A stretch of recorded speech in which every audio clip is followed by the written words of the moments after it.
Shalom, damai di hati. Saudara-saudaraku kekasih dalam Tuhan kita Yesus Kristus. Hari ini kembali lagi kita ada di channel YouTube Marturia Bukit Kasih Girian Permai. Di dalamnya ketika kita masuk pada Minggu Sengsara yang ke-6 di perenungan firman Tuhan tanggal 13 sampai 19 April 2025, maka di dalam kebenaran firman Tuhan akan disebarkan warta kebaikan untuk kita semua. Maka mari kita bersatu di dalam doa. Ya Bapa kami di sorga, kami dapat memuliakan-Mu Tuhan di dalam setiap kebenaran yang tersirat bahkan pun juga tersurat untuk firman Tuhan. Bagi Alkitab, ini akan menjadi perenungan sepanjang sejarah yang dapat memberikan kami pemahaman, tetapi juga bagi kami semua sebagai umat yang percaya kepada apa yang telah Yesus alami di dalam dunia, maka kami pun juga terajak untuk boleh menyaksikan kebenaran firman Tuhan ini menjadi lambang keselamatan dan kebenaran yang telah digenapi dari setiap nubuatan-nubuatan. Maka biarlah kiranya ya Tuhan, firman ini dapat menjadikan tersebar luasnya Injil untuk boleh mengenal tentang Kristus yang menderita dan bangkit bagi umat manusia. Inilah firman dan kebenaran itu kami renungkan di dalam nama Tuhan Yesus. Amin. Saudara-saudaraku yang diberkati Tuhan, dalam perenungan firman yang hendak menjadi bahan MTPJ untuk tanggal 13 sampai 19 April 2025, maka terambil bahan bacaan untuk kita semua dari kitab Injil Sinoptik Yohanes pasalnya yang ke-19. Kita akan membacakan ayatnya yang ke-16b hingga ayatnya yang ke-27. Dan firman Tuhan ini, Lembaga Alkitab Indonesia memberi judul, Yesus disalibkan. Mereka menerima Yesus. Sambil memikul salibnya, ia pergi keluar ke tempat yang bernama Tengkorak, dalam bahasa Ibrani, Golgota. Dan di situ ia disalibkan, mereka dan bersama-sama dengan dia disalibkan juga dua orang lain, sebelah menyebelah Yesus di tengah-tengah. Dan Pilatus menyuruh memasang juga tulisan di atas kayu salib itu, bunyinya, Yesus orang Nazaret, Raja orang Yahudi. Banyak orang Yahudi yang membaca tulisan itu, sebab tempat di mana Yesus disalibkan letaknya dekat kota dan kata-kata itu tertulis dalam bahasa Ibrani, bahasa Latin, dan bahasa Yunani. Maka kata imam-imam kepala orang Yahudi kepada Pilatus, "Jangan engkau menulis Raja orang Yahudi, tetapi bahwa ia mengatakan, Aku adalah Raja orang Yahudi." Jawab Pilatus, "Apa yang kutulis tetap tertulis." Sesudah prajurit-prajurit itu menyalibkan Yesus, mereka mengambil pakaiannya, lalu membaginya menjadi 4 bagian, untuk tiap-tiap prajurit 1 bagian. Dan jubahnya juga mereka ambil. Jubah itu tidak berjahit, dari atas ke bawah hanya 1 tenunan saja. Karena itu, mereka berkata seorang kepada yang lain, "Janganlah kita membaginya menjadi beberapa potong, tetapi baiklah kita membuang undi untuk menentukan siapa yang mendapatnya. Demikianlah hendaknya supaya genaplah yang ada tertulis dalam kitab suci. Mereka membagi-bagi pakaianku di antara mereka, dan mereka membuang undi atas jubahku." Hal itu telah dilakukan prajurit-prajurit itu. Dan dekat salib Yesus berdiri ibunya dan saudara ibunya Maria, istri Klopas, dan Maria Magdalena. Ketika Yesus melihat ibunya dan murid yang dikasihinya di sampingnya, berkatalah ia kepada ibunya, "Ibu, inilah anakmu." Kemudian katanya kepada muridnya, "Inilah ibumu." Dan sejak saat itu, murid itu menerima dia di dalam rumah. Demikianlah saudara-saudaraku firman Tuhan yang saya bacakan untuk kita semua menghentar perjalanan khotbah yang akan menjadi perenungan kita di sepanjang minggu berjalan ini. Terimalah salam kasih bagi kita semua. Shalom, damai di hati. Saudara-saudaraku, di sepanjang perjalanan hidup kita, salib membawa kita kepada kemenangan. Sehingga dalam perenungan firman Tuhan, sesuai dengan menjabarkan trilogi pembangunan jemaat, tema yang diangkat yaitu tersalib dengan tulisan Yesus orang Nazaret, Raja orang Yahudi. Bagi penulis Yohanes, saudara-saudara, bagian firman ini adalah tentang sejarah panjang. Tetapi memang kitab Injil Yohanes berbeda dengan kitab Matius, Markus, dan Lukas. Karena kekhususan bagi penulis Yohanes adalah bagaimana tentang monolog yang teralami bagi Yesus dan orang-orang di sekitarnya. Dan itu pun juga menjadi bahasa daripada Rasul Yohanes, supaya dia mau mengatakan bahwa Yesus adalah Mesias, anak Allah yang telah menggenapi segala nubuatan. Sehingga bagi kitab Injil Yohanes ini, itu berkembang pada zaman Irenaeus. Ketika Irenaeus menyampaikan tentang ada banyak yang tercatat bagi sejarah-sejarah, dan Irenaeus itu adalah bagian dari seorang bapak gereja, muridnya Polikarpus. Sedangkan memang saudara-saudara, Polikarpus itu hidup berdampingan bersama dengan Yohanes yang menyaksikan bagaimana tentang Yesus itu menderita.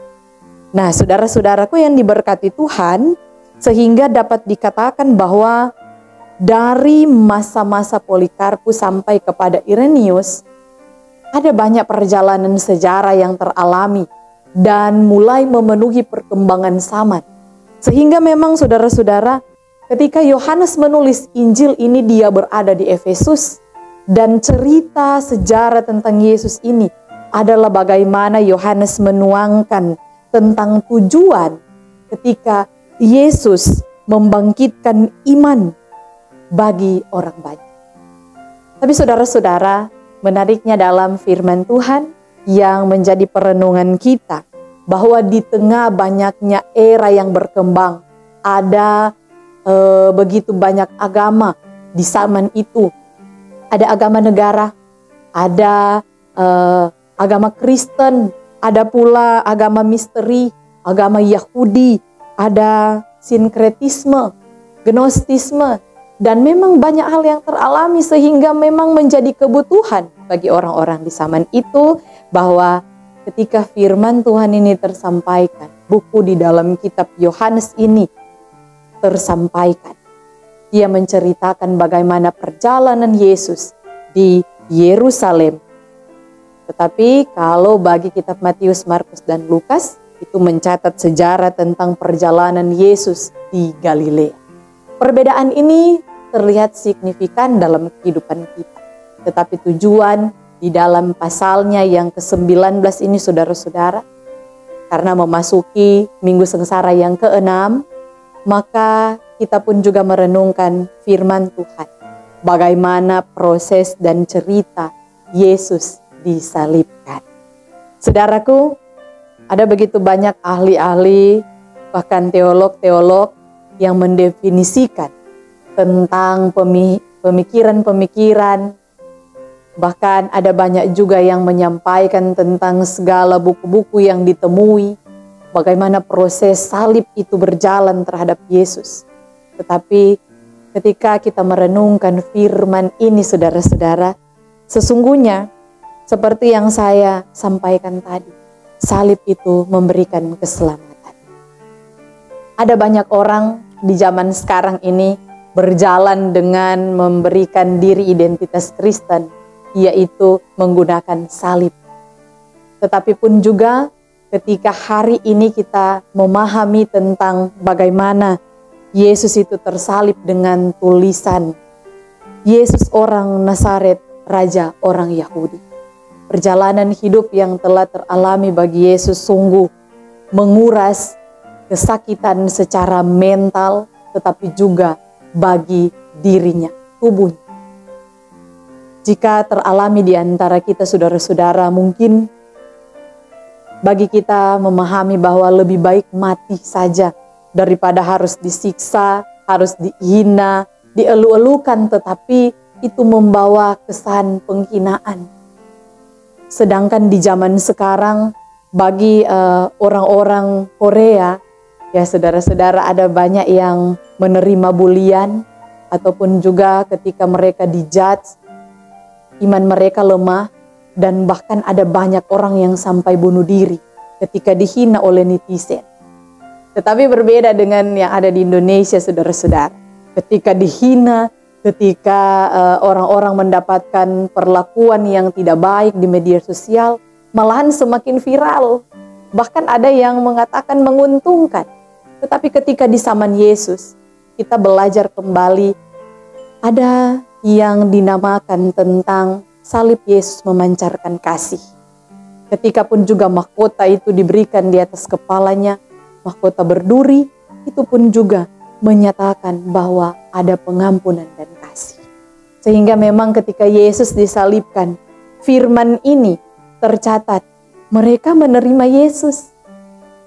Di ayatnya yang ke-16b, orang-orang itu menerima Yesus, tetapi sambil memikul salibnya, ia pergi keluar ke tempat yang bernama Tengkorak.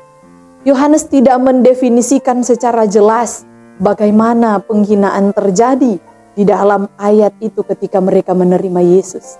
Tetapi ketika kita merenungkan bahwa Injil ini berkesinambungan, mencatat tentang perjalanan Yesus memikul salib, saudara-saudara, teringatkah kita bahwa di dalam kehidupan kita sebenarnya salib itu menjadi beban yang harus kita pikul.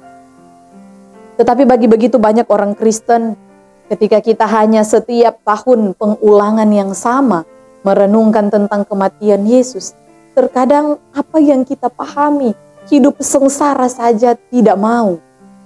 Hidup di dalam Kristus saja.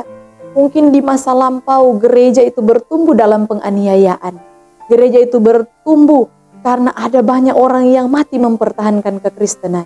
Di zaman sekarang, saudara-saudara, kita hanya tinggal menghayati, kita hanya tinggal menerima, bahkan beribadah kepada Tuhan untuk menghayati apa yang menjadi kesengsaraan yang Yesus alami. Tetapi saudara-saudara, di dalam salib yang pikul Yesus ada tulisan Indri. Bagi pemahaman yang disampaikan oleh Rasul Yohanes, ada bahasa Ibrani, ada bahasa Latin, ada juga bahasa Yunani. Tetapi memang saudara, yang trending dalam kehidupan kita adalah penggunaan kata Indri dengan bahasa Latin, yaitu Yesus Nazarenus Rex Iadeorum, yang artinya Yesus orang Nazaret, Raja Yahudi. Pertentangan itu teralami ketika Pilatus dan tua-tua, bahkan para ahli Taurat, mereka menentang tentang perkataan itu. Tetapi Pilatus mengatakan bahwa yang sudah kutulis, sudah kutuliskan. Nah, saudaraku, ada banyak yang menjadi pertentangan dari setiap kalimat yang disampaikan oleh pilihan sebagai seorang gubernur, yaitu Pontius Pilatus.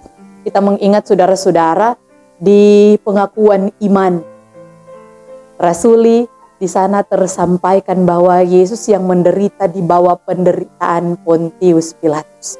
Yang artinya zaman itu sangat kejam bagi seorang Yesus.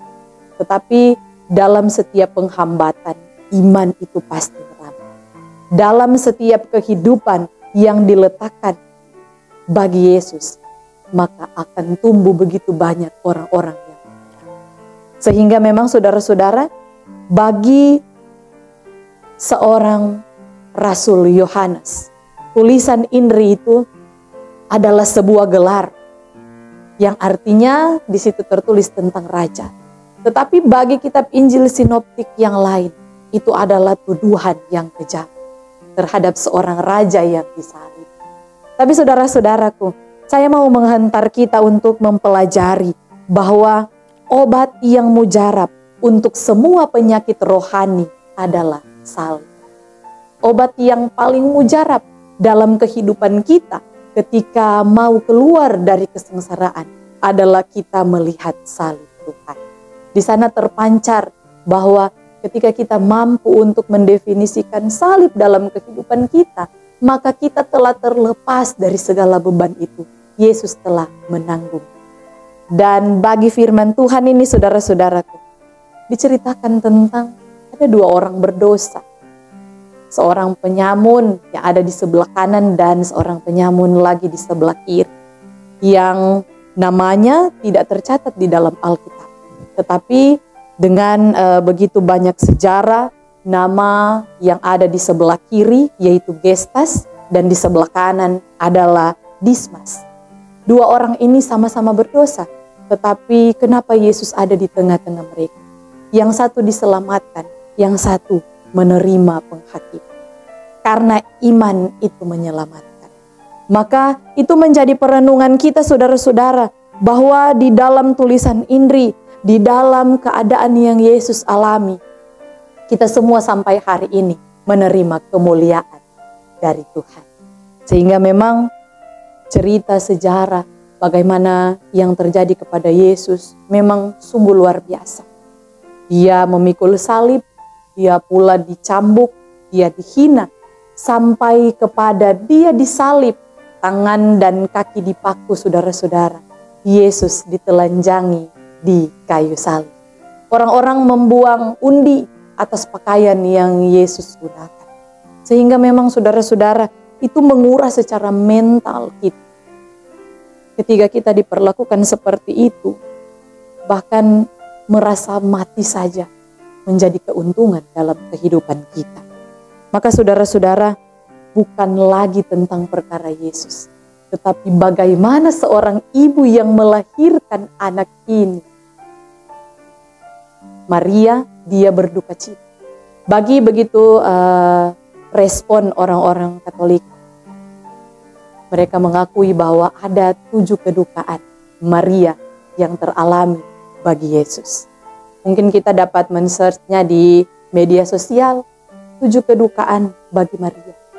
Tetapi sebenarnya tujuan kepada firman Tuhan ini mau mengarahkan kita bahwa proses salib itu berat, tetapi kematian adalah penting supaya mengajarkan tentang kasih kita kepada orang lain. Ada banyak orang yang menggunakan proses dari Yesus itu sebagai keuntungan, apalagi bagi Pilatus dan imam-imam kepala. Mereka hanya mementingkan jabatan mereka. Siapa posisi yang paling tinggi yang bisa berkuasa untuk menyalibkan orang. Tetapi bagi kita, orang-orang Kristen yang mengakui tentang itu, maka hanya diajak kepada kita. Ketika kita dalam keadaan bersuka, siapakah orang-orang yang ada di sekeliling kita? Tetapi juga sebaliknya, ketika kita berduka cita, siapapun juga orang yang ada di sekeliling kita. Yesus mengalami itu, saudara-saudara. Dia bersuka ketika murid-muridnya ada di sekelilingnya. Tetapi ketika dia berduka cita, orang-orang terdekat dari ibunya, saudaranya, melihat dia dan menyaksikan dia. Dan disitulah diajak kepada kita semua bahwa terkadang bayangan kita saja hilang ketika kita ada dalam kegelapan. Apalagi ketika kita ada dalam keadaan terpuruk seperti itu. Maka untuk merenungkan firman ini, pesan bagi kita semua adalah, saudaraku, cinta Yesus takkan pernah mati, sekalipun dia mati di kayu salib. Cinta Yesus memancarkan kasih untuk kita semua, dan kasih itu tidak akan pernah mati. Malahan kita menunggu hari Yesus untuk menjadi bagian dalam kekekalan bagi umat manusia. Bahkan dalam setiap keadaan kita, ketika kita benar-benar menaruh percaya kepada Tuhan, kita tahu bahwa salib itu mendatangkan kesembuhan, mendatangkan pemulihan, mendatangkan kemuliaan, dan salib itu juga mendatangkan kesejahteraan serta damai bagi orang semua. Maka saudara-saudaraku, ketika kita merenungkan firman ini, jangan hanya merenungkan cuma sampai di kuli, saudara-saudara. tetapi renungkanlah sampai kepada daging kita. Refleksi banyak tentang keadaan Yesus, tetapi penghayatan di dalam diri kita, mari resapi dan bersama-sama orang lihat. Supaya ketika firman ini disampaikan, ketika tentang sejarah panjang yang Yesus alami itu diberitakan terus-menerus, maka sebenarnya iman kita harus semakin bertambah, bukan semakin lemah. Ketika setiap hari kita boleh merasakan bahwa oh Tuhan, ini adalah minggu sengsara, perayaan-perayaan yang mendatangkan sengsara bagi kehidupan saya dan keluarga. Tetapi sebenarnya sengsara yang kita alami tidak sebanding dengan yang Yesus alami. Maka tujuan daripada firman ini, biarlah saudaraku, kita saling mengasihi. Itu adalah pekerjaan kita yang harus kita lakukan. Sebarkan kebaikan. Karena di dalam kasih Tuhan, Dia tidak pandang bulu. Semua orang yang bersalah ditanggungkan di dalam salib Kristus. Di zaman sekarang ini kita lebih dimudahkan supaya kita dapat melihat ternyata apa yang telah teralami bagi Yesus. Zaman-zaman sekarang ini kita tinggal menunggu waktunya Tuhan. Badai dan gelora yang teralami semuanya berproses dan semuanya pasti sesuai dengan waktu Tuhan. Kita pun juga pasti melewati itu. Tetapi kesengsaraan Yesus tidak akan pernah mati dalam kehidupan kita sebagai orang Kristen. Maka ingat, ketika kita menyebarkan kebaikan, ketika kita pula menjadi bagian di dalam salib Yesus, percaya pasti iman kita akan bertambah di dalam kebenaran Tuhan. Kiranya saudara-saudaraku, bagi kita semua diberkati, sebarkanlah firman ini untuk juga menjadi misi kerajaan Allah yang memberkati banyak orang. Terpujilah Kristus. Amin. Mari kita berdoa.